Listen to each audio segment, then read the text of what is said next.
Hello, my beautiful friends, and welcome back to another chapter in our story. It's the A to Z Mysteries series, and the name of the story is called The Unwilling Umpire by Ron Roy. And in our first chapter, we really kind of just got an introduction to some of our main characters, and we jump right into the middle of a baseball game.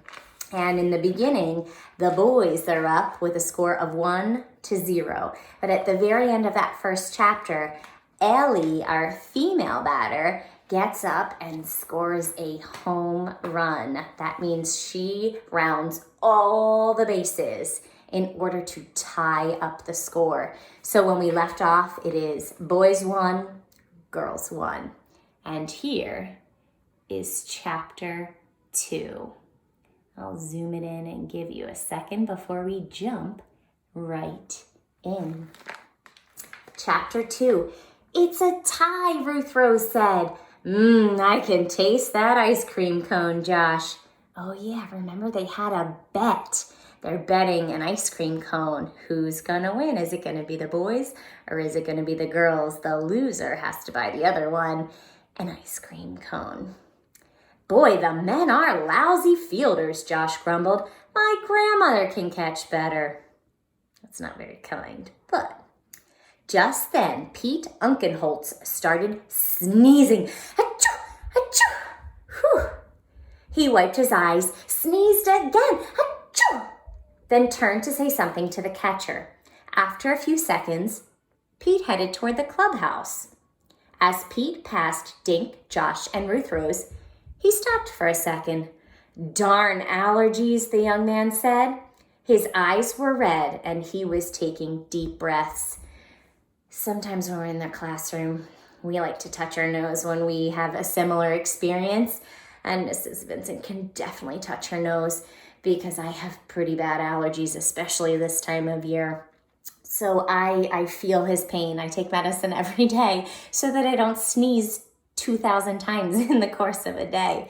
So you can see, I know the picture is black and white, but you can see that they've kind of darkened his nose to show that his nose is a little bit red because he sneezed so many times. He's got that tissue down in his hand at the bottom. I'm not sure if I cut that off for you.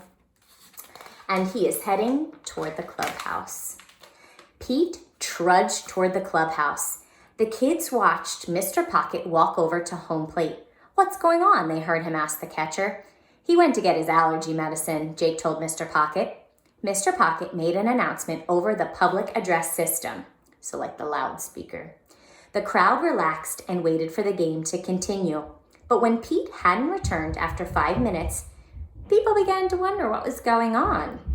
I'm going to use the boys' room, Josh said. Be right back. Josh jogged to the clubhouse while the crowd waited for Pete to return. Suddenly, Josh came racing back to the bleachers. He slid in next to Dink out of breath. What's up? Ruth Rose asked. You're not gonna believe this, Josh whispers to his friends. Mr. Pocket's autographed baseballs? They're gone. Ruth Rose looked toward the clubhouse. Maybe Mr. Pocket moved them someplace else when the game started, she said. Josh was shaking his head. No, the glass case is smashed in a million pieces, he said. Someone stole those baseballs. Dink and Ruth Rose stared at Josh open-mouthed. That's what open-mouthed means. Should we tell Mr. Pocket? Ruth Rose asked after a few seconds. We have to, Dink said. He'll go bonkers, Josh predicted. The 3 kids walked over to Mr. Pocket. Dink swallowed, then tugged on the man's arm.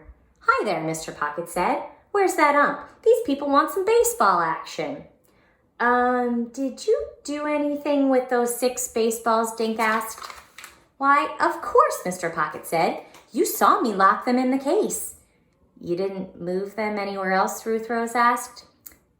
Mr. Pocket's smile vanished. Disappeared.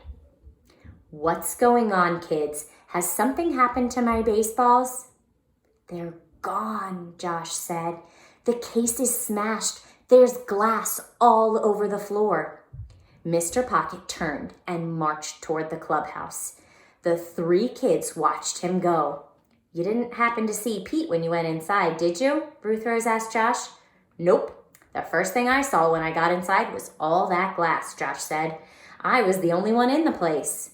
"Gosh," Dink said, "do you think Pete stole Mr. Pocket's baseballs?"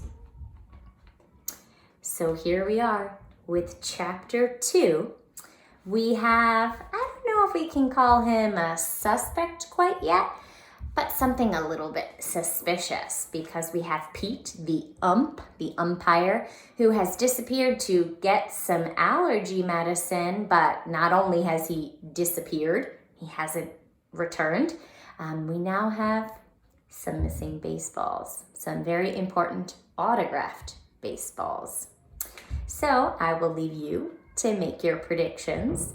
I will also point out to you that this is only chapter 2 in a book that is, let me make sure I'm correct, 13 chapters. So, do you think we know who our bad guy is in chapter 2? I don't know. Make your predictions. Until next time, boys and girls, I will see you soon.